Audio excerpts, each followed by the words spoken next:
죄와 더러움을 씻는 셈, 죄와 더러움을 씻는 셈이라는 말씀으로 하나님 말씀 증거하도록 하겠습니다. 우리가 스가랴 12장에서의 내용에 연결되는 말씀이에요. 12장에서 가장 주된 의미가 뭐였냐면 세상을 이길 역사, 세상을 완전히 이길 역사는 다윗으로 예표되는 다윗의 집과 예루살렘의 집, 그러니까 온 택한 백성을 구원하시는 그 구원, 그것이 은총과 간구하는 심령, 우리 12장 10절에서 나왔던 것처럼 은총과 간구하는 심령인 바로 성령 하나님이라고 말씀드렸죠. 그 성령과 그 성령이 부어주리니 그들이 찌른 바 바로 우리 주 예수 그리스도, 예수 그리스도의 십자가의 보혈과 성령으로 밖에 이 세상의 역사, 세상의 역사를 이길 수 없다라는 것을 우리가 12장에서 아주 주되게 배웠어요. 그리고 이후에 그 예수 그리스도를 통해서 새로운 시대가 열린다라는 것이 13장의 내용인 겁니다. 그러니까 예수님을 통해서 완전한 새 생명의 세계, 예수님이 통치하시는 새 생명의 세계가 이제 열릴 건데, 그 열리게 됐을 때에 어떤 일들이 일어났는가에 대한 부분을 지금 1절에서 6절까지 말씀을 드리는 거거든요. 그래서 지금 이게 12장에서 연결되는 겁니다. 그래서 시작을 13장 1절에 그날에라고 말합니다. 그날이라는 것이 어떤 날인 겁니까? 예수 그리스도를 통해서 새 생명의 역사가 이루어지는 때, 예수님이 참 왕이 되셔서 진짜 영원하신 왕이 되셔서 이 땅을 통치하시는 그때가 되면은 죄와 더러움을 씻는 셈이, 이 죄와 더러움이라는 것은 뭐 원죄를 말할 수도 있고 자범죄를 말할 수도 있고 우리가 짓는 모든 죄를 다 통틀어서 말하는 겁니다. 여기서 이 죄와 더러움을 씻는 셈이, 이 죄는 반드시 뭐 해야 되냐면 씻어내야 된다는 겁니다. 그래서 구약 성경을 보면 정결 예식에 대한 이해가 되게 중요하게 나와요.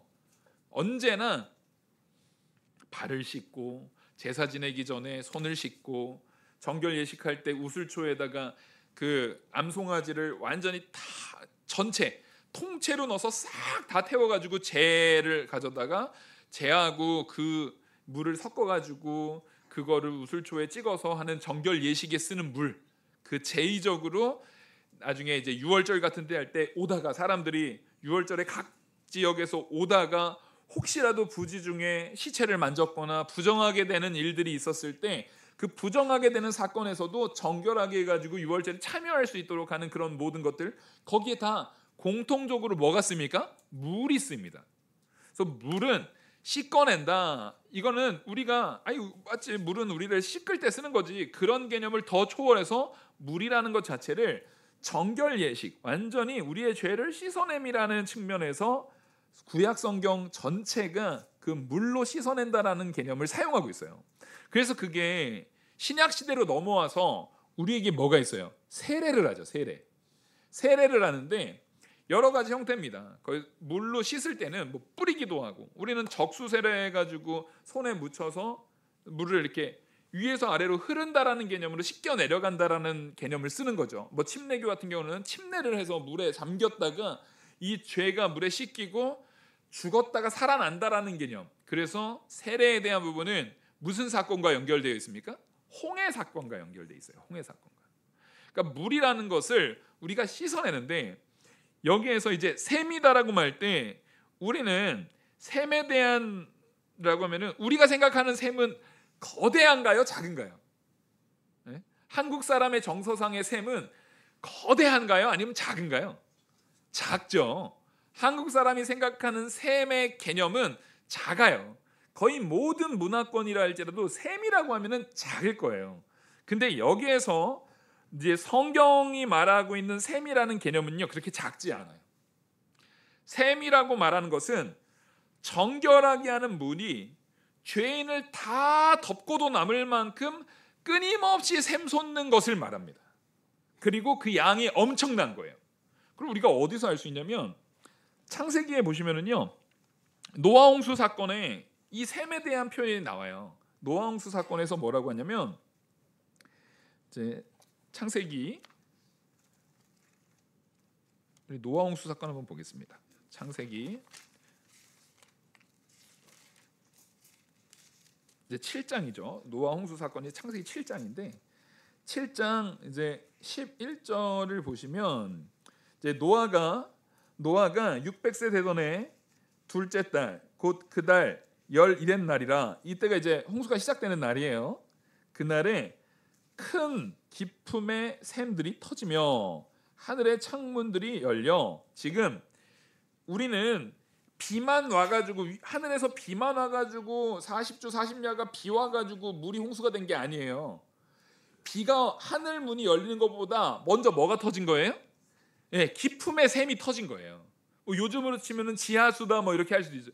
예, 이때만 해도 땅 아래 물이 그렇게 많을 거라고는 사람들이 상상도 못했던 건데 지금도 지하수에요 어마어마하게 많은 공간들에 어마어마하게 많은 물들이 있죠.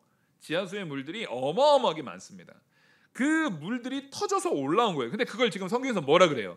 샘이라고 말합니다. 기품의 샘이라고 말합니다.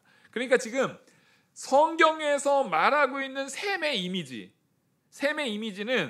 그냥 이렇게 물을 잘 뿌려가지고 물을 이렇게 바가지로 부으면서 이렇게 닦아낸다는 개념이 아니라 이 샘의 이미지는 어떤 겁니까? 세상을 다 뒤덮고도 남을 만큼의 물이에요. 엄청난 양의 물을 얘기하는 거예요. 그 엄청난 양의 물, 지금 우리가 이제 궁창 위의 물이 노아 홍수 이후로 땅에 다 지금 내렸습니까? 안 내렸습니까? 다 내렸죠. 물이 다 내렸어요.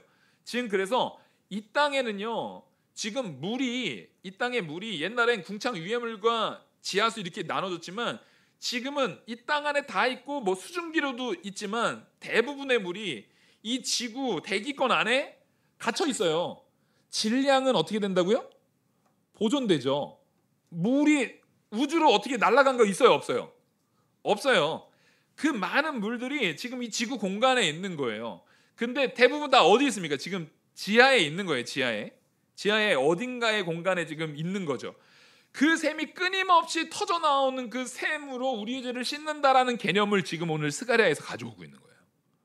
그러니까 하나님께서 우리 죄를 씻으실 물의 양 자체를 가지고 하나님께서 어떻게 쓰시겠다? 정말 전방위적으로 큰 택하신 가운데 모든 택한 백성, 그러니까 한 명 한 명 이렇게 씻기는 개념이 아니라 물로 완전히 다 뒤덮어가지고 확 씻겨버리는 개념을 지금 보고 있는 거예요. 그래서 우리가 세례의 개념과 가장 이게 연결되는 개념입니다. 그래서 홍해 사건도 어디를 건너게 합니까? 바다를 건너게 해버리는 거예요. 바다에 육지로 건너갔지만 지금 그것은 뭐를 상징하냐면 내가 지금 물 밑으로 지나가는 거예요. 그걸 통해서 내가 뭐 했다? 씻겨졌다라는 겁니다. 세례를 의미하는 거예요. 그 같은 개념의 사건을 이스라엘 백성들한테 가나안 땅 들어가기 직전에 한 번 더 경험하게 하려고 이번에는 어디를 갈라버리셨어요? 요단강을 막아버리셨어요. 요단강을 막아가지고 건너게 하는 사건을 또 한 번 주시는 거예요. 그러니까 성경은 계속 물을 통해서 우리의 뭐가 씻겨졌다? 죄가 씻겨졌다라는 것을 노아의 때도 그 물을 통해서 누가 죽었어요? 죄인들이 죽었죠. 그걸 잘 기억하셔야 됩니다. 이거를 그냥 멸망, 종말 막 이렇게 보는 게 아니라 하나님은 뭘 정결케 하신 거예요? 죄인을 정결케 하신 거예요. 누구만 살리셨어요? 의인이라고 인정된 사람들은 살리신 거예요. 근데 엄밀히 따지면 노아도 의인이었나요? 아니었나요? 노아 의인 아니었죠. 노아도 막상 보니까 의인이 아니었어요. 그래서 우리가 의인이냐 아니냐는 누구의 뜻에 달린 겁니까? 하나님의 뜻에 달린 겁니다. 그래서 하나님의 택한 백성은 살리시는 물, 정결케 하시고 살리시는 물, 그리고 우리의 죄는 뭐하는 물? 죽이는, 우리의 죄는 씻어버리는 물. 그래서 예수님께서 십자가에 못 박혀 죽으시는 그 사건이야말로 우리를 씻어내는 가장 중요한 사건이거든요. 거기에서 이걸 얘기하는 거예요. 이거 잘 기억하셔야 돼요. 이게 오늘 말씀 전체 메시지의 핵심이에요. 예수님께서 십자가에 못 박혀 죽으셨어요. 그 죽으면 원래 누가 죽었어야 됩니까? 내가 죽어야죠. 근데 예수님이 십자가에 못 박혀 죽으심을 통해서 이젠 우리가 살았어요. 근데 우리가 살았지만, 영생을 얻었지만 예수님이 죽으실 때 같이 죽은 게 있죠. 나의 정과 욕심은 그 십자가에 함께 못 박았느니라가 오늘 가장 중요한 핵심적 말씀이에요. 이 스가랴가 지금 그걸 말하려고 해요. 그래서 그 셈이 이 셈 바로 예수 그리스도와 성령으로 말미암아 모든 택한 백성을 깨끗하게 하실 셈. 하나님께서 깨끗하게 정결 예식을 통해서 씻으시는 그 셈인 겁니다. 그 셈을 통해서 이제는 우리를 씻기시는데 누구를 씻기냐면 다윗의 족속과 예루살렘 주민을 위하여 열리리라. 이거는 앞에서 충분히 해석을 드렸죠. 다윗의 족속과 예루살렘 주민이라는 것은 모든 이스라엘 백성들. 여기에서 앞에서는 유다의 장막부터 해가지고 다윗의 족속과 예루살렘 주민이라고 했는데 유다의 장막을 가장 먼저 해서 이들이 다윗의 족속이 되도록 유대인의 장막과 동등하게 대우받도록 하시겠다라는 말씀을 앞에서 했잖아요. 에스겔의 앞에서. 마찬가지로 지금 여기에서는 이제 모두가 다윗의 족속과 예루살렘의 이제 이 주민인 거예요. 그래서 이들이 모든 택한 백성을 말합니다. 모든 택한 백성을 하나님께서 씻으시겠다. 씻어내시겠다. 이게 누가 새 시대를 여실 때 이루어질 일인 겁니까? 예수 그리스도께서 십자가의 보혈로 신약 시대의 이제 새 시대, 교회의 시대. 지금 오늘날 우리 이 시대부터 사실상 우리가 영원히 살아가야 될 예수님 재림하시는 그 모든 순간, 그러니까 이게 예수님의 초림 때부터 재림에 이르기까지, 이게 말세잖아요. 예수님 초림 때부터 재림에 이르기까지 이 말세부터 이어지는 예수 그리스도의 시대인 거예요. 우리는 그 시대를 마침 살고 있는 거예요. 여러분 이거 되게 대단한 겁니다. 나중에 천국 가면은요, 구약 시대에 사는 사람들한테 여러분들은 아주 질문 많이 당할 거예요. 야, 니네는 예수님 십자가 사건 이후의 삶을 살았다며. 와, 너무 좋았겠다. 와, 정말 너희는 예수님의 십자가 사건을 듣고 성경도 다 기록된 걸 보고 살았으니 믿음 생활 얼마나 잘했어. 이거 질문 들을 텐데 아주 부끄러움 당하지 않으려면 진짜 신앙생활 열심히 하고 가야 돼요. 와, 나는 예수님이 십자가에 달려서 나를 구원하실지 몰랐는데 하면서 아벨은 말할 거란 말이에요. 아벨이 나중에 와, 예수님이 이 땅에 십자가에 죽으신 그 사건, 그 시대를 너희는 사는 거야? 와, 하면서 물을 텐데 우리가 삶이 하나도 따라가질 못하면 부끄러운 거예요. 이게 우리는요 그 놀라운 시대를 살고 있는 거예요. 그 놀라운 시대에 또 어떤 일이 일어나냐면은 2절 만군의 여호와가 말하노라. 그날에 내가, 계속 이제 그날이 나오는 겁니다.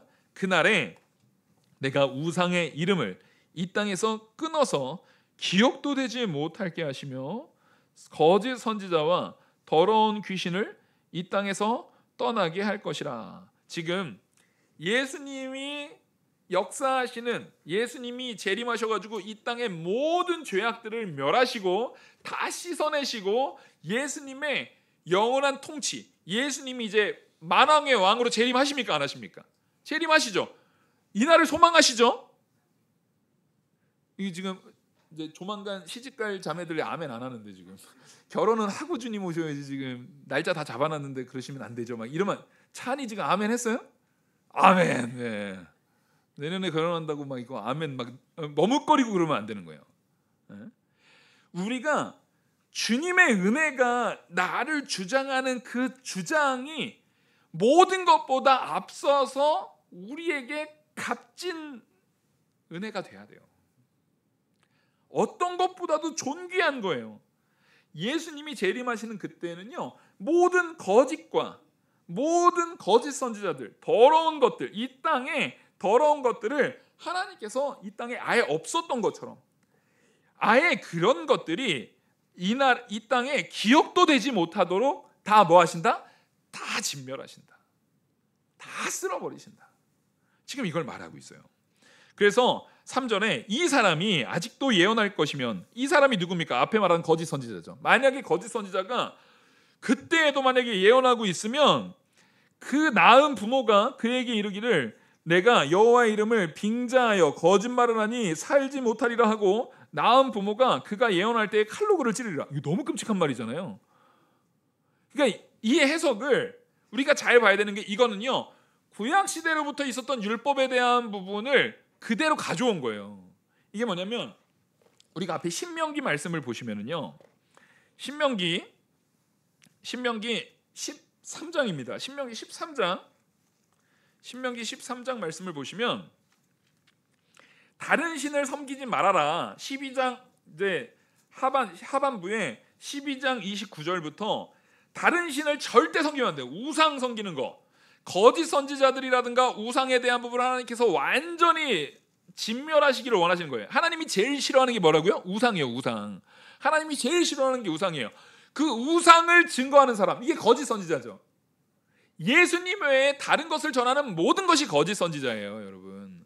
만약에 내가요 예수님보다 더 존귀하게 여기는 게 있어요, 내 마음에. 그게 자녀가 됐든 뭐가 됐든 내 마음에 예수님보다 내가 돈을 더 귀히 여겨요. 그러면 내 안에 내 욕심, 내가 잘 먹고 잘 살기 위해서 추구하는 모든 것들이 예수님 사랑하는 것보다, 예수님을 믿는 것보다 더 커요. 그럼 그게 다 우상이에요. 그걸 하나님이 얼마나 미워했냐면 13장 신명기 13장에 6절입니다. 내 어머니의 아들 곧 내 형제나 내 자녀나 내 품의 아내나 너와 생명을 함께하는 친구가 가만히 너를 꾀어 이르기를 너와 내 조상들이 알지 못하던 다른 신들, 이게 뭐겠습니까? 우상이죠. 조상들이 알던 게 누구예요? 하나님이에요. 근데 조상들이 알지 못하는 다른 신이 뭐예요? 우상이에요.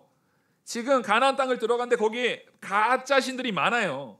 근데 이거를 전하는 사람이 누구예요? 멀리 모르는 사람이 가까이 있는 사람들이에요. 지금 형제, 자매, 부모, 가까이 있는 자녀, 이런 사람들에 의해서 한다 할지라도 7절 곧 내 사방을 둘러싸고 있는 민족 혹 내게서 가깝거든 내게서 가깝든지 내게서 멀든지 땅 이 끝에서 저 끝까지 있는 민족들의 신들을 우리가 가서 섬기자 할지라도, 그 사람들이 야 이거 섬기자, 멀리 있는 신이든 가깝게 있는 신이든 그 사람들이 이 거짓 선지자가 되는 거예요. 이게 지금 스가랴에서 말하는 거짓 선지자예요.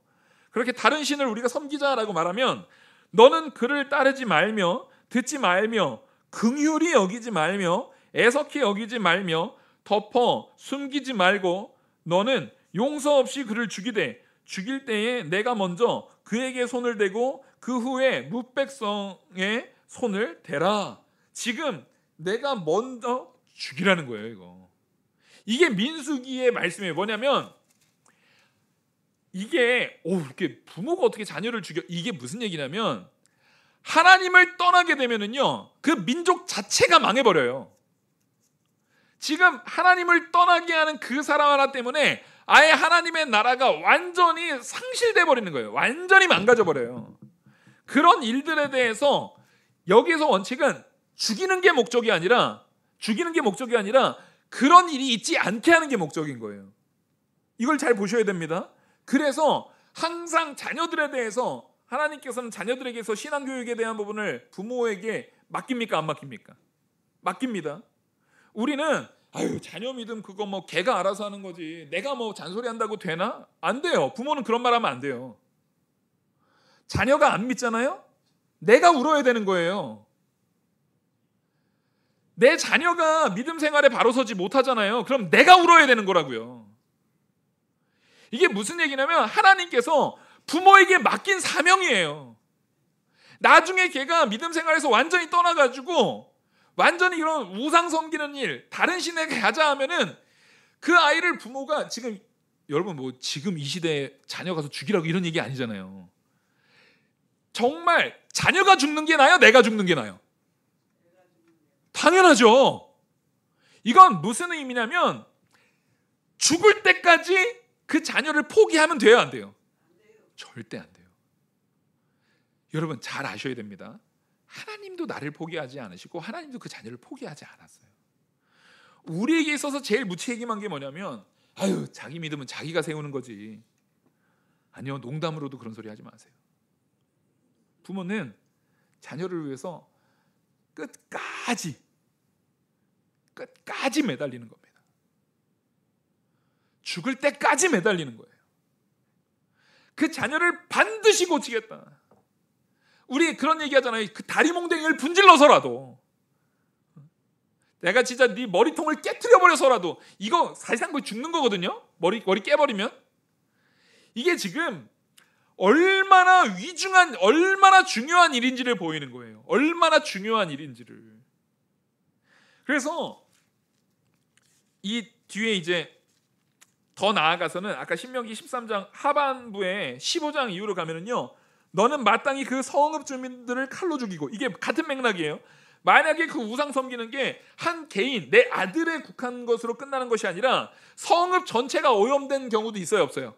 성읍 전체가 소돔과 고모라처럼 다 죄악에 빠졌어요. 그럼 성읍을 진멸시키라는 거예요.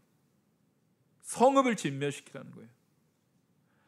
그만큼 하나님께서 이 죄를 미워하시는 겁니다. 또 신명기에서 이 같은 맥락의 말씀을 가지고 뭐라고 얘기하시냐면, 이제 신명기 21장입니다. 21장 18절입니다. 21장 18절. 사람에게 완악하고 패역한 아들이 있어. 이 완악하고 패역한 아들이라는 얘기는 뭐냐면, 아까 스가랴에서 말하는 하나님의 말씀. 자, 구약 시대에는요, 하나님의 말씀을 누구한테 들어요? 부모한테 듣습니다. 근데 이게 오늘날에는 그러면 달라졌나요? 야, 너 목사님한테 가서 들어, 이거예요? 아니에요. 여러분이 자녀에게 복음을 전해야 돼요. 끊임없이. 듣기 싫어요. 내가 전하는 것 때문에 듣기 싫어서 자녀가 더 역효과나. 아니에요. 그거 자녀에게 복음을 전하지 못하게 하려는 헛된 말들이에요. 무슨 역효과예요. 내 말로 변화되는 게 아니라 하나님이 변화시킬 건데, 내가 말씀이 귀중하다라는 아주 확신을 가지고 살아가는 모습을 부모로서 보이면서 끊임없이 이 아이가 듣기 싫어도 말해줘야 되는 거예요. 역효과 난다고요? 무슨 역효과입니까? 여러분 잘 생각해 보십시오. 얘가 서로 이제 관계 나빠지기 싫어요. 그 말해봤자 관계가 나빠지고, 이제 나도 지쳐. 걔랑 예수 교회 가라고 하고 실랭이 하는 거 가지고도 내가 진짜 지쳐버려요. 지쳐서 나는 그냥 걔가 지옥에서 불구덩이 속에서 살살 타서 영원한 형벌 받았으면 좋겠다라고 말하는 거예요. 여러분 그게 됩니까? 그걸 용납하시는 겁니까? 있을 수가 없어요, 여러분. 예수 믿지 않으면은요, 예수님 외에 다른 길은요, 지옥밖에 없어요. 지옥은 관념이 아니에요. 그냥 무의미한 어떠한 실체가 없는 어떠한 허상이 아니라고요. 진짜로 예수님 믿는 믿음 안에 있지 않으면 그 자녀는 지옥 가는 거예요. 그래서 사람이 완악하고 패역한 아들이 있어서 그의 아버지의 말이나 그의 어머니의 말을 순종하지 아니하고, 부모가 징계하여도 순종하지 아니하거든. 이게 지금 부모의 말이 무슨 말을 얘기하는 겁니까? 너 예수 믿어야 된다. 너 신앙생활 바로 해야 된다. 하나님만 섬겨야 된다. 너 우상이 아니라 하나님을 붙들어야 된다 라는 말을 순종하지 아니하거든. 19절. 그의 부모가 그를 끌어 성문으로 이르러 그 성읍 장로들에게 나아가서 그 성읍 장로들에게 말하기를, 우리의 이 자식을 완악하고 패역하여 우리의 말을 듣지 아니하고 방탕하며 술에 잠긴 자라 하면 그 성읍 모든 사람들이 그를 돌로 쳐 죽일지니 이같이 내가 너희 중에 악을 제하리라. 그리하면 온 이스라엘이 듣고 두려워하리라. 하나님께서, 이거 지금 부모 공경에 대한 말도 있지만 어떤 부모에 대한 공경입니까? 하나님의 말씀의 원리 안에 서 있는 부모에 대한 공경이에요. 물론 이거는 불신, 믿지 않는 부모에 대한 공경도 있어요. 하지만 지금 오늘 말씀에서는 하나님의 말씀의 은혜 안에 있어서 그 말씀대로 살기를 권면하는, 말씀대로 살기를 분명하게 냉철하게 전하고 있는 부모의 말을 거절하고 거역해서 믿음 생활하지 않는 자에 대한 죽음을 선언하는 거예요. 그게 민수기의 말이에요. 이게 누구의 명령입니까? 하나님의 명령이고요, 하나님의 원리예요.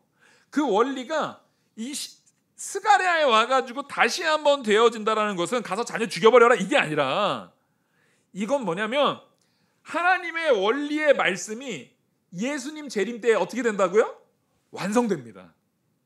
예수님 재림 때에는요, 그런 사람을 없게 만들어요. 예수님께서 다 진멸하실 거예요. 자, 두 가지입니다. 택한 백성이면 하나님께서 변화시켜서 그런 백성이 아니도록 만드실 줄 믿으시기 바랍니다. 이게 우리고 우리 자녀야 합니다. 아시겠죠? 우리 영화교회 모든 성도님들, 우리 믿음의 모든 성도님들은요, 끝까지 자녀들에게 귀찮아 죽겠는 부모가 되셔야 돼요. 뭐에 있어서만큼은요? 믿음에 있어서만큼. 그리고 그 자녀를 하나님께서 반드시 바꾸실 줄 믿으시기 바랍니다. 여러분, 이게 우리가 부모라고 한다면 부모로서 끝까지 붙들어야 되는 우리의 사명이에요. 이게 우리의 사명이에요. 그러면 우리가 그러잖아요. 믿음 생활 잘하는 자녀가 있어요. 그러면 내 자녀는 잘하는데 저기 믿음 생활 잘 안 하는 집안이 있어요. 그러면 저 집 애들은 저거 어떻게 해? 우리 자녀들은 잘 믿는데 교육을 어떻게 시켰길래 저래? 여러분, 이 말이요, 미련한 교만이라는 것입니다. 마침 내 자녀가 잘 믿어요. 그 내가 잘 교육한 거예요? 하나님의 은혜가 큰 거예요? 하나님의 은혜가 큰 거예요. 그때는 우리가 이렇게 고백하는 거예요. 내가 무엇이간데 내가 뭐라고 내 자녀에게 이렇게 귀한 자녀가 나게, 부족한 나에게 이렇게 믿음 좋고 하나님의 은혜 안에서 온전히 서 있는 자녀가 나게 하셨습니까? 하면서 감사하는 거예요. 그렇게 감사하는 거예요. 그걸 감사할 수 있는 게 우리의 모습인 거예요. 그러면 아직 그 복을, 단지 우리에게는요 둘밖에 없는 거예요. 그 복을 먼저 누리고 있는 사람과 아직 믿음 생활 잘 안 하고 있는 자녀들이 있는 가정이면은 그 복을 아직은 누리지 못했지만 이후로 누릴 가정이 있는 겁니다. 아시겠죠? 왜 아멘들이 없으세요? 다 잘 믿으셔서 그래요. 이게 되게 중요한 거예요. 먼저 그 복을 받아서 내 자녀가 잘 믿고 있어도 자랑할 게 있어요, 없어요? 없어요. 오히려 그렇지 않은 가정들을 위해서 속으로 잠잠히 중보하셔야 됩니다. 열심히 그들을 위해서 기도해 주셔야 되는 거예요. 그리고 내가 그들을 잘 세울 수 있는 신앙의 모범이 되는 교회 안에서의 어른들의 삶을 사셔야 되는 거예요. 그래서 그 집안에도, 그 자녀들에게도 모두 내 자녀라고 생각하고, 모두 내 자녀가 누려야 될 복이라고 생각하고 그 자녀들을 위해서 하나하나 기도해 주셔야 되는 거예요. 언제 완전히 이게 완성될 줄 믿고요? 예수님이 재림하시는 그날에, 예수님께서 우리에게 허락하신 그날에, 혹 내가 예수님 재림 전에 죽는 한이 있더라도 예수님께서 내 자녀에게 허락하신 그 안에 변화시키는 역사가 있을 줄 믿고 기도하는 거예요. 그게 우리의 기도고 이 말씀을 오늘날 바로 보는 시각인 겁니다. 그래서요, 이 칼로 찌른다라는 개념을 부모가 자녀에게 신앙의 권면을요 끊임없이, 그리고 예수 그리스도의 새 생명의 시대에는 거짓 선지자들이 절대로 용납된다, 안 된다? 용납되지 않는다. 그러니까 둘 중에 하나라고요. 하나님이 변화시키거나 아니면 불신자거나. 불신자면 당연히 멸망하겠죠. 우리가 끝까지 포기하지 말아야 될 것은, 내가 믿잖아요. 그러면 이 가정 안에 자녀에게도 유아 세례를 주는 게 누구의 믿음의 근거에서 준다고요? 부모의 믿음의 근거에서 주잖아요. 이거를 잘못 해석해가지고 나 교회 안 나가도 나 천국 가요. 우리 집사람 신앙생활 잘해.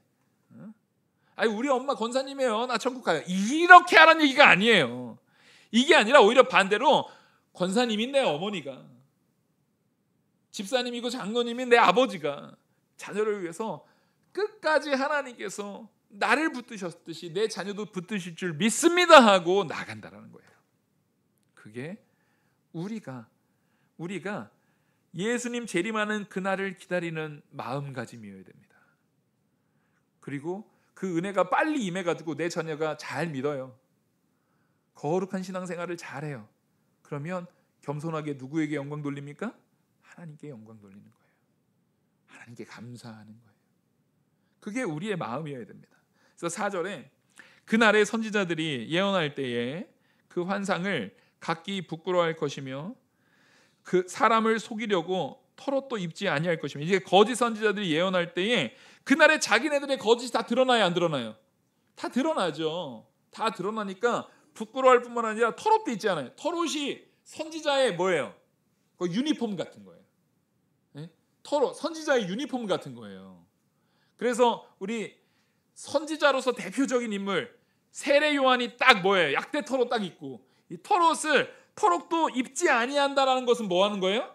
선지자 아닌 척 하는 거예요. 선지자 아닌 척 하는 거예요. 왜요? 부끄러우니까. 그러니까 옛날에 그런 말이 있어요. 어떤 이게 우스갯소리인지는 모르겠는데 이게 악한 거죠. 어떤 목사님이 옛날에 아마 술을 먹었던 목사님인가 봐요. 그러니까 술이 너무 먹고 싶어가지고 저기 먼 동네 가가지고 포장마차 가가지고 술을 한 잔 먹고 있었대요. 근데 거기에 마침 안수 집사님이 들어온 거예요.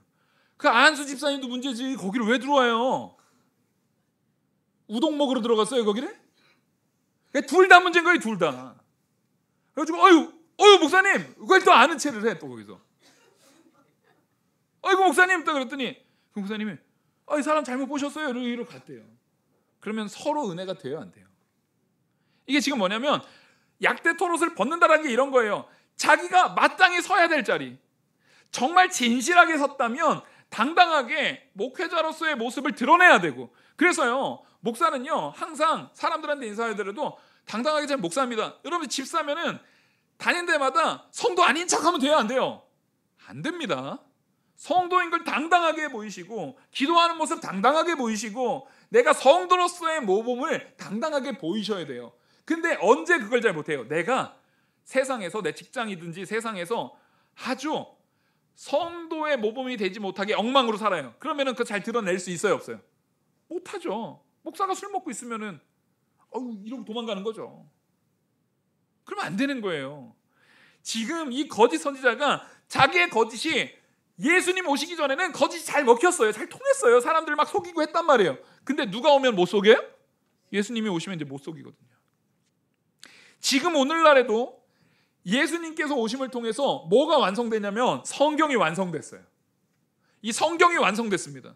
그래서 이 성경을 가지고 뭐가 부분적으로 이루어지냐면 이게 진리인지 거짓인지가 드러납니다. 이걸로 분별이 됩니다. 성경을 가지고 분별이 됩니다. 그래서 성경을 가지고 오직 예수님만 의지한다라고 말하면 그것은 참이지만, 예수님 외에 다른 길이 있다라고 말하면 참이에요 거짓이에요? 그거 거짓 선지자예요. 어떤 경우에도 용납되지 않습니다. 예수님만 의지해야 되고 예수님만 전하고 예수님으로 온전하게 된다라는 것 외에 다른 건 다 거짓이에요. 그래서 오늘날 우리도요 아직 예수님이 재림하시지 않았다 할지라도 이미 초림 때 우리에게 주신 이 말씀, 이 원칙의 기준을 가지고, 이 말씀을 가지고 우리를 분별하셔야 됩니다. 스스로를 분별하셔야 됩니다. 그리고 또 이 사람들이 뭘 하냐면 5절에 말하기를 나는 선지자가 아니오. 그러니까 아까 토롯도 싹 안 입고 은근슬쩍 싹 벗어가지고 아닌 척하면서 말로 뭐예요? 나 선지자 아니에요. 나 선지자가 아니오. 나는 농부라. 내가 어려서부터 사람의 종이 되었노라. 지금 뭐래요? 주의 종이 아니라. 선지자는 누구의 종이에요? 하나님의 종이거든요. 선지자는 누구 말만 전합니까? 하나님 말만 전합니다. 근데 쓱 선지자 아닌 척하고 나 선지자 아니에요. 나는 그냥 농부고 나는 원래 주의 종 아니고 난 사람의 종입니다. 사람의 종이라는 의미가 뭐예요? 세상의 종이라는 거예요. 하나님과 반대편에 있는 개념으로서 사람의 종이다. 난 사람의 유익을 위해서, 그러니까 멸망받을 백성이다라고 스스로 말한다라는 겁니다. 여러분 이게요 되게 재밌는 게 뭐냐면, 요 스가랴가 이 말씀에 대한 인용이 어디에서 쓱 가져온 거냐면요, 이게 일종의 언어 앞에 있었던 말을 가지고, 예를 들어서 우리가 어떤 유명한 성인의 그 말, 뭐 예를 들어 소크라테 너 자신을 알라 막 그러면은 야 너 자신의 얼굴의 상태를 알아라 막 이런 식으로 이렇게 변형해서 말하는 그 농담, 이게 변형해서 말하는 그 표현들 있잖아요. 그런 표현인 것처럼 원래 이게 아모스서에서 아모스가 한 말이에요. 아모스가 한 표현이 뭐냐면 아모스 7장입니다. 아모스 7장 14절 15절 제가 봉독해 드리겠습니다. 아모스 7장 14절 15절에 이게 아모스가 어떤 맥락에서 얘기하는 거냐면, 아모스 시대에, 아모스는 원래부터 선지자 학교를 다니거나 원래 제사장 집안이거나 원래 선지자 집안이거나 이런 사람 아니었어요. 아모스는 원래 그냥 목축하는 사람이었어요. 실제 또 돈이 많은 이제 거부였다라고 추정이 돼요.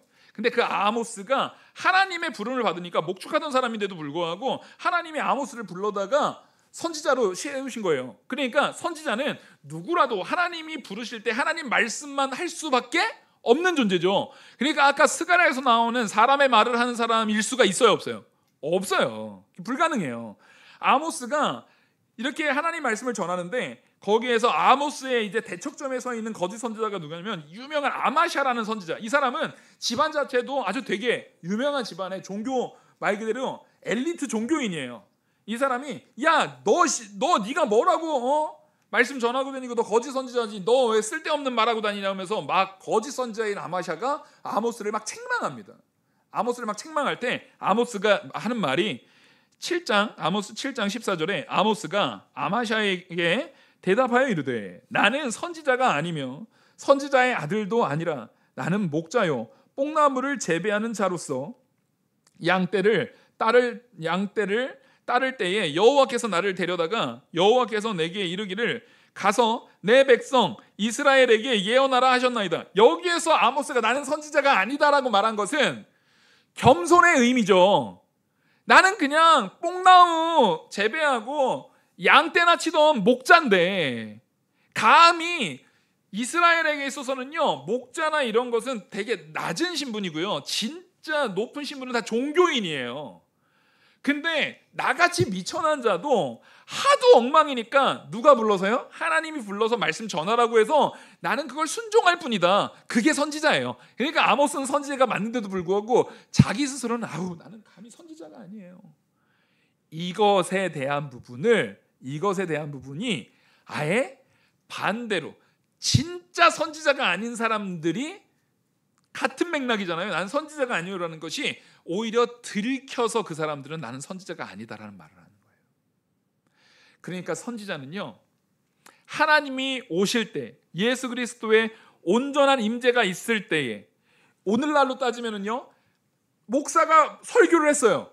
그러면 그 목사의 설교에 따라서 그 목사의 말씀의 선포, 여러분들의 신앙생활의 내용에 따라서 우리는 말씀의 근거로 내 믿음의 상태나 내 믿음의 가치관이 분별됩니까? 안 됩니까? 분별됩니다. 아시겠죠? 제가 여러분들한테 예수님 아니어도요 다른 길 많아요. 예수님 아니어도 뭐로 가나 천국만 가면 되지 하면서 말하면 그것은 거짓 선지자로서 드러나는 거예요. 온전하게 참된 진리를 증거하는 목회자라면 예수님 외에는 다른 길이 없다라는 걸 전할 수밖에 없는 거예요. 여기에는 중첩점, 중간에 타협할 수 있는 타협점이 있어요, 없어요? 없어. 무슨 타협점이 있어요? 진리냐 아니냐지. 생명이냐 사망이냐지. 그래서 예수님이 오실 때는 그것이 완전히 드러난다라는 거예요. 무얼로요? 예수님이 오실 때 아모스와 같이 자기가 겸손해서 선지자가 아니라고 해도 하나님 말씀 그대로 드러난 선지자임이 드러나거나 아니면 진짜 가짜 선지자여가지고 여기서 난 농부나 나는 사실은 아니에요. 아모스가 말한 거랑 똑같은 표현이잖아요. 따지고 보면 똑같은 표현인데 이 사람은 진짜 거짓말하는 거짓 선지자인 것이 예수님이 재림하실 때 드러나는 거예요. 근데 여러분 되게 재밌는 말이요. 나는 농부라라고 말할 때 이 농부가 이거 저 스승 목사님한테 배운 내용인데 이 농부가 그 원어로 가인이에요. 가인. 이 단어가 가인이라는 단어를 써요. 참 공교롭죠. 가짜라는 거예요. 농부들이 가짜라는 의미가 아니라 이 말씀의 이 단어가 가인이에요. 지금 여기에서는 그러니까 중의적 의미를 일부러 담는 거예요. 하나님께 버려진 자, 가짜, 저주받은 자, 멸망받은 자, 나는 농부라, 나는 가인이야 라고 말하는 것과 중의적인 의미를 담아내고 있다라고 성경신학자들이 말한다는 거예요. 놀랍습니다. 여러분, 그래서 우리는요 하나님 앞에서 옳다 아니라 하는 성도가 되셔야 됩니다. 분명하게 생명이냐 사망이냐 밖에 없어요. 중간은 없어요, 여러분. 그래서 6절에 어떤 사람이 그에게 묻기를 내 두 팔 사이에 있는 상처는 어찌 됨이냐 하면 대답하기를 이는 나의 친구 집에서 받은 상처라. 이게 막 이런 거예요. 내 이 상처가 뭔 줄 알아? 내가 순교의 현장에서 내가 말씀 증거하다가 당한 거잖아. 근데 예수님은 이런 거짓말 할 수 있어요, 없어요? 여태까지 다 그런 거라고 거짓말 해놨는데 예수님 딱 오시니까 이거 사실 친구네 집에서 그 딱지 그 망가기 하다가 돌 튀겨가지고 맞은 거야. 그냥 그 상처야. 이렇게 되는 거예요. 거짓이 드러나요. 아주 볼성사납게, 아주 볼품없이. 그래서 성도인 우리는 예수님 재림 때를 소망하면서 우리의 신앙의 내용을 어떻게 됩니까? 거룩하게 채워 나가셔야 됩니다. 옳다 아니라 하면서 선지자의 길을 온전히 가기 위해서 거룩한 삶으로 우리의 삶을 채워나가는 저와 우리 모든 성도님들 되기를 간절히 축원합니다. 기도하시겠습니다.